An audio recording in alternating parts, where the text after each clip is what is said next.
사이언스 투데이의 요일별 섹션 코너, 오늘은 과학수사의 세계입니다. 서울지방경찰청 과학수사계 김진수 현장 감식요원 나와 계십니다. 안녕하세요. 네, 안녕하세요. 네, 오늘은 족윤적, 즉 발자국과 바퀴 자국으로 용의자를 찾는 방법을 얘기해 주신다고요? 예.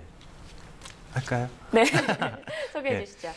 일단 그 족윤적이라는 그 개념에 대해서 조금 설명을 드릴게요. 네. 뭐 어려운 단어는 아닌데 보통 이제 족윤적, 광의의 족흔적의 범위는 보통 보행흔이나 타이어흔, 도구흔, 치흔, 기타 다른 물건에 의해서 이제 인상된 모든 흔적을 말합니다.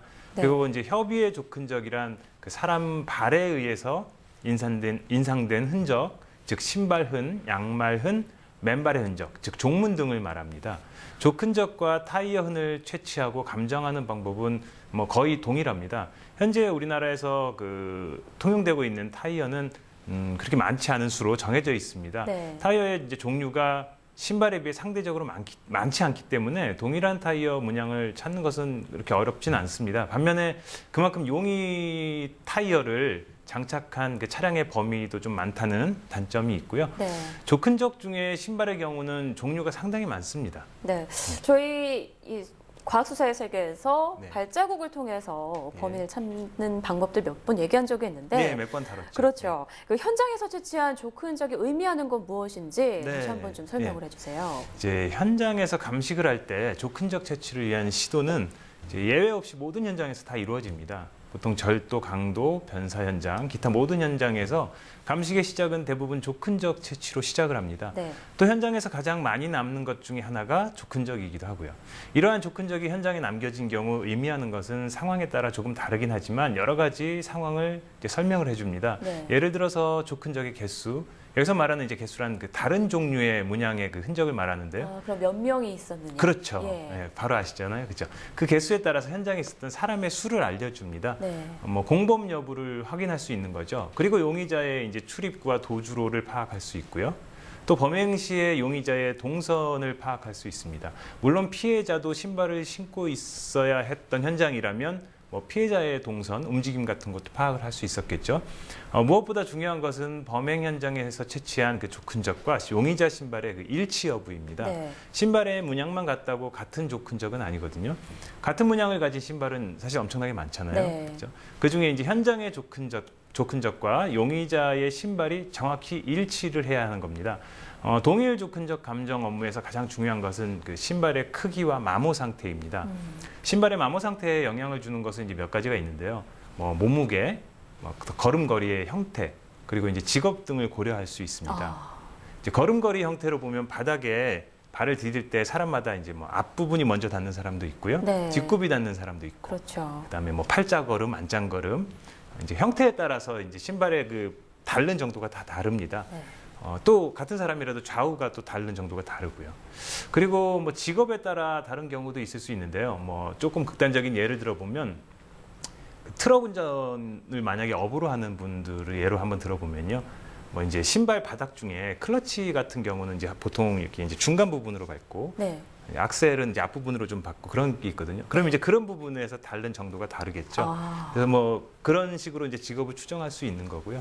이렇게 현장에 남겨진 족흔적은 그 사건을 재구성하고 그다음에 이제 현장 부재, 즉 용의자의 알리바이를 깨는 중요한 증거 자료로 활용이 되는 겁니다. 네, 발자국 하나로 그 용의자의 굉장히 많은 부분들을 추정을 할 수가 있는 거군요.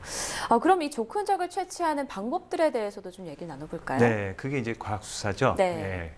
이제 가장 기본적으로 사용되는 방법이면서 꼭 거쳐야 하는 단계가 사진 촬영입니다. 그 다음에 이제 또 많이 사용되는 방법이 전사판을 이용한 채취입니다. 특별히 이제 개발된 족흔적 채취 전사판으로 바닥 등에 유류되어 있는 그 족흔적을 채취하는 겁니다. 네. 다음 방법으로는 지난 시간에 한번 제가 스튜디오에 가져와서 맞아요. 설명을 드렸던 네. 정전기의 원리를 이용한 채취 방법이죠. 정말 신기하고 네, 흥미로웠습니다. 재미있었던가요? 예. 네.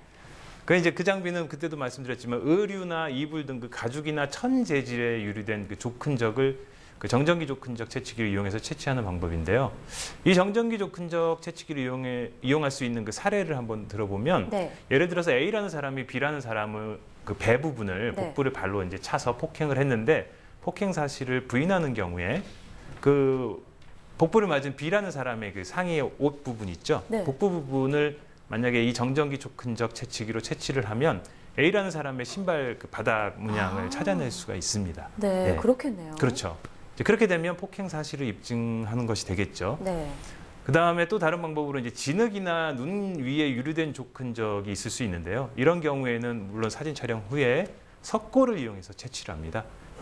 특히 이제 눈 위에 유리된 촉근적의 경우는 눈이 날씨에 따라서 이제 금방 부서지거나 녹아버리면 안 되기 때문에 더 이제 주의를 기울여야 되고요.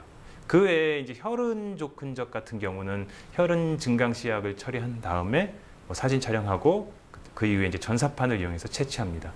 이처럼 그 다양한 방법 중에 현장의 상황에 따라서 가장 적절한 방법을 선택해서 촉근적을 채취하는 거죠. 네, 그렇군요.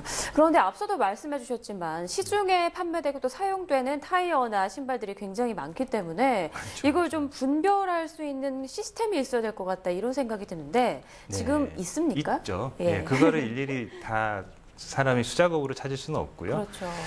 이제 그 데이터화한 후에 그러니까 저희가 이제 신발이나 타이어를 다 수집을 해놨습니다. 네. 그러니까 모든 건 아니지만 계속 꾸준히 대부분. 하고 있는 거죠. 예. 그래서 이제 데이터화한 그 자료하고 현장에서 채취한 촉근적을 이 프로그램을 이용해서 찾아내는 방식의 시스템입니다. 네. 현재 수집된 타이어는 1,146개가 있고요. 신발은 35,499개가 수집돼서 데이터베이스화 돼 있습니다. 저희가 촉근적을 채취하면 우선 동일한 바닥 문양을 가진 신발을 찾는 게 첫 번째 순서입니다. 네. 조균적 프로그램을 이용해서 현장에서 채취한 촉근적과 신발 바닥 문양이 동일한 신발을 이제 수집되어 있는 아까 말씀드린 게 35,499개의 네. 데이터에서 프로그램을 이용해서 이제 찾아냅니다. 결과값은 여러 개가 나올 수도 있고요. 수집된 신발 중에 없을 수도 있습니다. 네. 문양의 신발이 발견된다면 그 상표에 이제 신발을 참고로 수사를 시작하는 거죠. 용의자를 확보했을 때 여기서 발견된 어떤 그 신발 종류하고 같은 신발을 신고 있는지 이제 확인을 하는 거고요. 그 다음 작업이 용의자의 신발과 현장에서 채취한 신발의 일치 여부를 감정하는 겁니다. 동일한 바닥 문양을 가진 신발은 아까 말씀드렸지만 한두 개가 아니거든요. 네. 그죠? 네. 그래서 이제 우연히 동일한 신발을 신고 있을 수도 있기 때문에 그 다음에 아까 이제 그 감정이 들어가는 겁니다. 네, 말씀하신 것처럼 이 현장에서 채취한 촉근적이 증거물로서 아주 결정적인 영향력을 끼치려면 네. 용의자가 신었던 신발이다라는 거를 명확히 좀 입증을 해야 될 것 같은데 그렇죠. 어떻습니까? 그게 가장 중요한 부분인데요. 이제 그걸 이제 저희가 보통 1대1 감정한다고 하거든요. 네. 이제 아까 말씀드린 것처럼 사람마다 걸음걸이의 형태나 걸음걸이의 그 습관이 다르기 때문에 그 신발 바닥에서 마모되는 위치나 형태가 다 다릅니다. 그렇기 때문에 이제 그러한 특징점을 비교 분석해서 일치 여부를 판단하는 겁니다. 물론 이제 크기가 같아야 된다는 건 뭐 선행 조건이고요. 보통 1대1 감정이 의뢰되는 경우는 용의자가 범행을 부인하는 경우, 그 다음에 여죄를 수사할 때인데요. 1대1 감정은 뭐 대충 비슷한 것만 가지고는 안 됩니다. 마모의 위치와 형태, 특징점 간의 뭐 거리라던가 각도, 이런 것들을 객관적으로 이제 누구나 받아들일 수 있을 만큼 정확한 감정을 해야 됩니다. 네. 왜냐하면 이 경우에 이제 가끔 법정에 진술하러 가는 경우, 감정관이 가는 경우도 있거든요. 또 정확하지 않은 감정으로 인해서 그 선의의 피해자가 생기는 일도 당연히 없어야 되고요. 그렇죠. 이처럼 이제 촉근적 관련 과학 수사 업무는 현장에서 촉근적을 채취하는 것으로 시작을 해갔고요. 용의자의 신발과 1대1 감정을 해서 일치 여부를 확인하는 것으로 마무리가 됩니다. 네, 결코 쉽지 않은 작업이네요. 과학수사 하지만 쉬운 게 없습니다. 그렇네요. 예, 그리고 그만큼 또 큰 영향력을 끼칠 수 있는 증거이기 때문에 그렇죠. 뭐 영화에서 보면은 범인들이 이제 범죄자들이 범행을 저지를 때 발에 이렇게 뭐를 신고 한다거나 천을 뒤집어 쓰고 네, 또 그렇게 하는 있을 수 경우도 있겠지만, 있군요. 네. 네, 알겠습니다. 네, 지금까지 김진수 서울지방경찰청 현장감식요원과 함께 촉근적에 대해서 자세히 알아봤습니다. 오늘 말씀 고맙습니다. 네.